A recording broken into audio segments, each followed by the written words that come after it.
In a triumphant turn of events, 2023 indeed emerged as the year of revelation, finally bringing the long-awaited truth to light. Let's have a look at the 4 unidentified cold cases finally cracked in 2023 after decades. Florence Charleston. In the vast expanse of Pershing County, Nevada, a haunting discovery sent chills down the spines of investigators. Human remains were found, hidden away 13 miles west of Imlay, near Scosa Road. The Pershing County Sheriff's Office rushed to the scene, where they unearthed a grim secret. The remains were tucked inside a sinister garment bag, buried in a shallow grave. As the investigators meticulously gathered evidence, the woman's identity remained shrouded in darkness. Only a few scant clues were unearthed alongside her, including women's clothing, a dark green sweater with a haunting white safety pin, dark green trousers, and a long-sleeved pink sweater.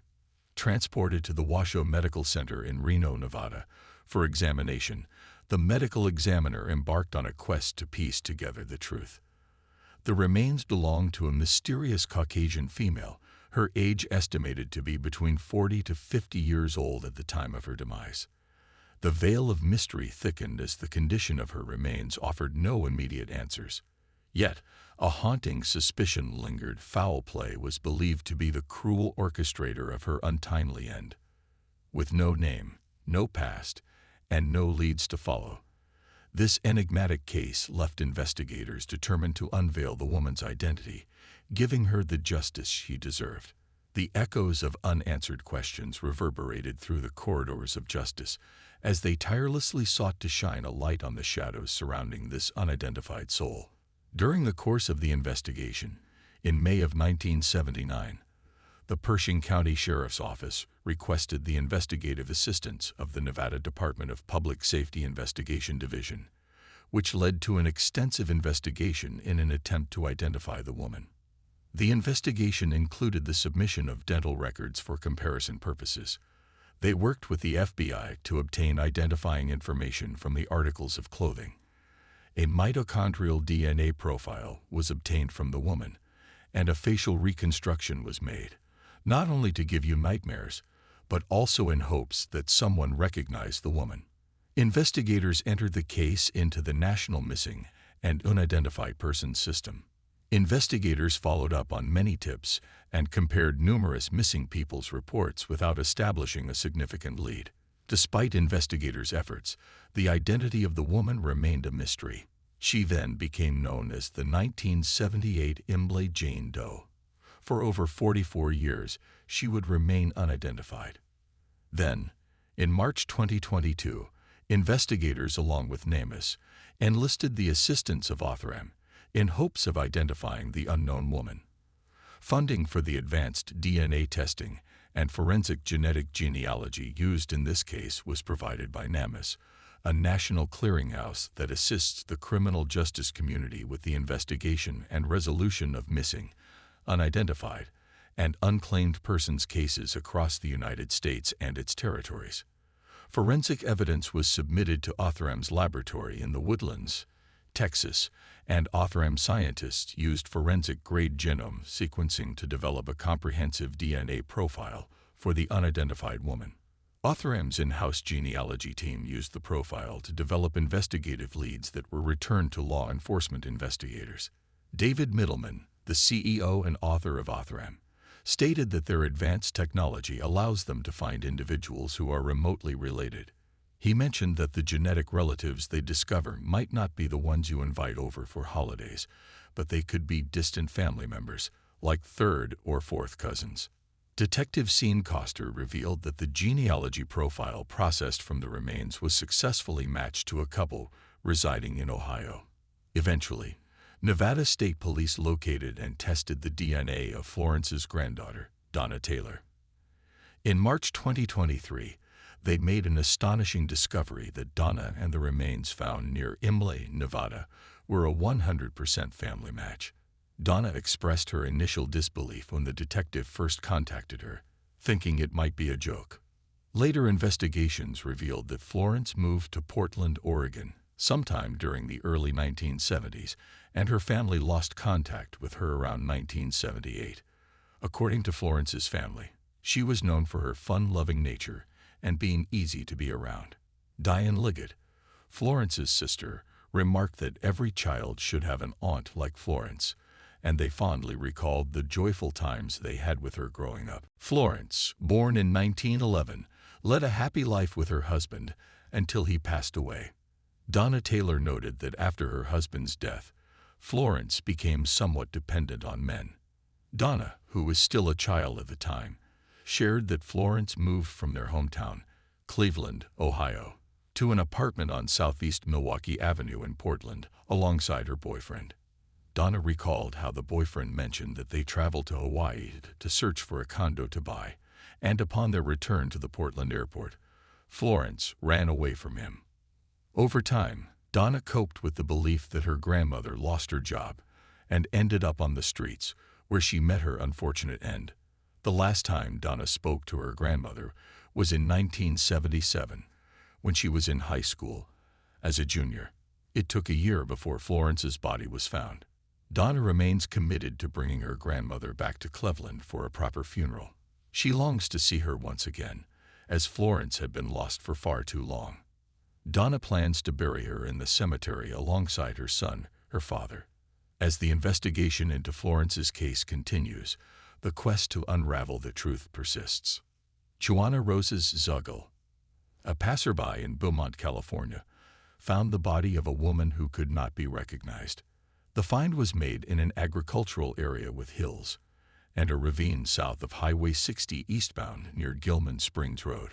A couple who were driving through the area flagged down a police officer and told him about the dead person on the side of the road. Investigators who went to the spot thought that she had died a few hours before they found her body. The person looked like he or she was Hispanic, American Indian, or maybe even Asian. She was found lying on her back with a bullet in her head. There was also proof that she had been hurt in some way. The victim did not have a bag or any way to prove who she was. Her clothes were clean and looked good. At the time of the event, there were no tips for the police to follow. The short tandem repeat profile of the woman was found and put in the California area for missing and unidentified people. Between 30 and 45 years old, she was. Her eyes and hair were both brown. She stood about 5 feet 1 inch tall and weighed 130 pounds. On her right midsection, the woman had a scar from surgery. Agencies in the area were asked if they knew of any missing people who fit the description of Jane Doe. Detectives made a combined sketch of her and used local media to try to find more information about her. When all of the leads were used up and no one knew who the woman was, the case went cold. Recently, the Riverside County Regional Cold Case Team worked with Othram to find new leads in the case by using advanced DNA tests and forensic genetic genealogy. DNA evidence from a crime scene was sent to Othram, where scientists used forensic-grade genome sequencing to make a full family tree. The profile was given back to law enforcement investigators, who then used it to do genetic genealogy study using genealogy and other public databases, like the National Missing and Unidentified Person System. Investigators found the 4 children of the victim. Through its Missing and Unidentified Person System, the California Department of Justice Riverside Crime Lab was then able to confirm that the victim was Juana Rosas Zagal from the Los Angeles area. The study was said to be going on June 26, 2023. When she died, she was 41 years old. One of Juana's daughters expressed that their family had been destroyed by the situation. She mentioned that it wasn't just about losing one person. It felt like their entire family had been affected. She expressed a deep hope that if anyone had any information, they would come forward and share it, acknowledging that dealing with all of this had been incredibly difficult, but she earnestly wanted to know who was responsible. Detectives believe that Juana might still have friends, neighbors, or co-workers who could potentially provide additional information about her disappearance. Jasmine Featherstone. In the vibrant city of Elizabeth, situated in Union County, New Jersey, the discovery of an unidentified woman's remains cast an eerie shadow over the bustling streets. Her lifeless body was found near the desolate 300 block of Port Avenue, ominously lying in proximity to the silent railroad tracks. Investigators promptly rushed to the scene, shrouded in an air of mystery, and carefully transported her enigmatic figure to a secluded location for an in-depth autopsy. As the investigation delved deeper into the mysterious circumstances surrounding her death, a haunting truth began to unfold. It appeared that the woman had fallen victim to a heartless perpetrator. Further revelations disclosed that she belonged to the African American community, likely aged between 25 and 35 years old. In the annals of her unfortunate fate, she stood tall at an approximate height of 5 feet 6 inches, with an elusive weight falling within the range of 125 to 140 pounds. The woman's enigmatic appearance featured short hair and intriguing double piercings in both her ears, adding a touch of mystery to her identity. The authorities, hopeful to unravel her secrets, released a haunting forensic picture, attempting to conjure her visage in the minds of those who might recognize her elusive features. Despite relentless efforts, investigators were thwarted by the paucity of substantial leads, rendering them unable to decipher her true identity. In the absence of any tangible clues, she became known only as the Union County Jane Doe, a puzzling entity cloaked in the year 2020's mysteries. In March 2023, 3 years after the woman's remains were found, the National Unidentified Missing Persons System was updated with information about her case. Together with Othrem Incorporated, the Union County Prosecutor's Office tried to find out if advanced DNA research could help identify the woman or a close relative. The forensic lab at the Union County Prosecutor's Office sent forensic evidence to Othrem's lab in the Woodlands, Texas. Scientists from Othrem used forensic-grade genome sequencing to make a full DNA analysis of the woman. The DNA profile was used by Othrem's in-house genetic genealogy team to do a genealogy search that led to investigation leads that were sent back to detectives. Using these clues, police were able to narrow their search and find out that the victim was Jasmine Featherstone from Elizabeth, New Jersey. When her life ended, Jasmine was 23 years old and had lived in Middletown, Connecticut. The news came out in June 2023. Investigators are still trying to figure out what really happened to Jasmine. Kerry Ann Cummings, a duck shooter in Humboldt County, California, just north of Eureka, found the torso of a woman that had been cut up and put in a stream called the Ryan Slough. The body parts were found, but no one was able to figure out who the woman was. In January 1998, more bones were found and brought back from California's Clam Beach. On November 3, 1998, Wayne Adam Ford showed up at the main station of the Humboldt County Sheriff's Office with a piece of a woman's body in a plastic bag. Ford, who used to be in the Marines, later admitted to killing several women in the North State, including the unnamed woman. He said that he ended the lives of a total of 4 people. Investigators talked to Ford, who was a long-haul trucker, several times to find out what the woman looked like. As part of the investigation, Ford's house was checked, and more of the woman's remains that had been found in the slough were found there. People tried to find out who the woman was, but in the end, they couldn't. Ford was born on December 3, 1961, in Petaluma, California. When he was 10, his parents split up. He did not finish high school and joined the U.S. Army instead. He served in the Marine Corps for 6 years before getting an honorable discharge in 1985. In November 1980, a drunk driver hit him and hurt his head, which put him in a coma for 9 days. His family says that after what happened, he became a very different person. Starting in 1983, he had more and more problems at work, which led to a mental decline and several hospital stays. The doctor said that Ford had unstable personality disorder. He got in trouble with the law more than once. In 1986, in Garden Grove, California, he was accused of beating and robbing a woman. In 1990, he was arrested for hurting animals and sent to jail in San Clemente, California, for a short time. He killed at least 4 women at work between 1997 and 1998. He lived in a trailer park in Arcata, California. In October 1997, he killed an unknown woman. She was his first target.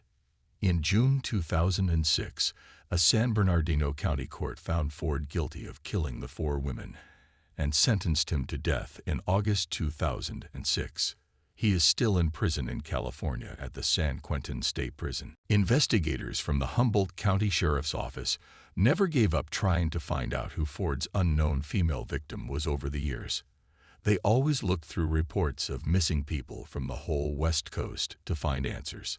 Using DNA, investigators were able to identify that the remains found on Clam Beach were also those of the unknown female.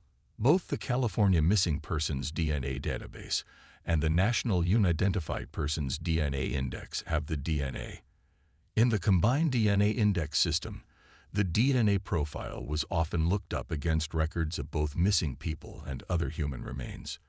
No matches between profiles ever happened. In the end, the case was added to the National Missing and Unidentified Persons System. In 2021, Humboldt County Sheriff William Hansel made a cold case unit for his office. He told 2 detectives to look for new clues only in their closed cases. In December 2022, the Sheriff's Office and the California Department of Justice worked with Othram, Incorporated to find out if advanced forensic DNA tests could help identify the unknown woman or a close relative.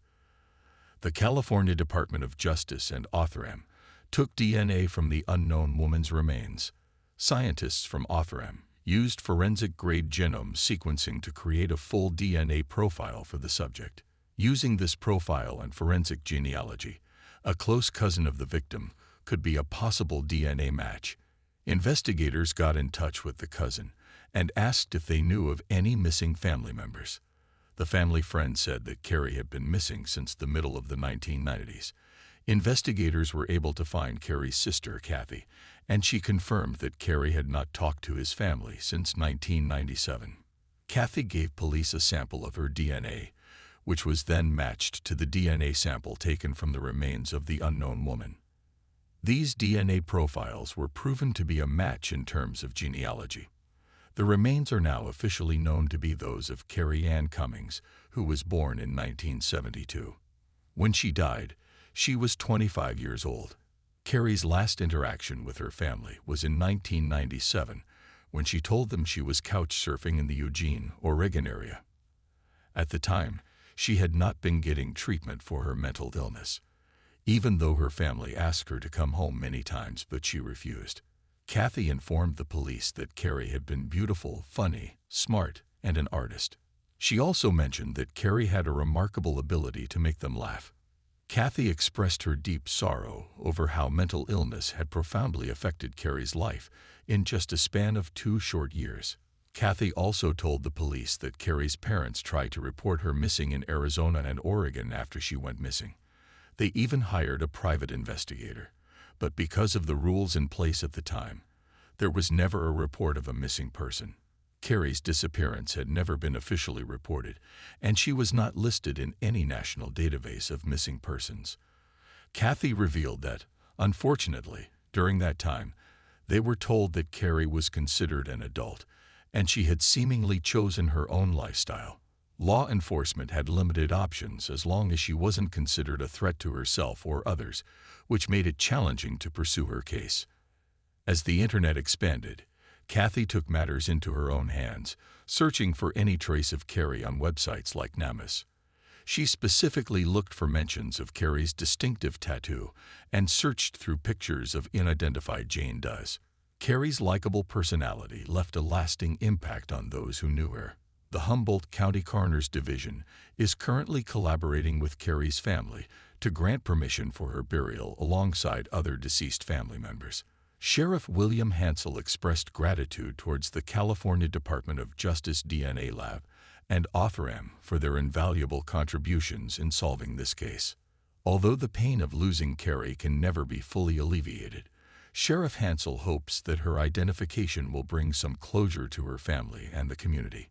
He commended the dedication of the investigators who never gave up on Kerry's case and continue to persevere in solving other unsolved cases. What do you think of these 4 cases? Let us know in the comment section below. Also, don't forget to like this video and subscribe to our channel. Thanks for watching.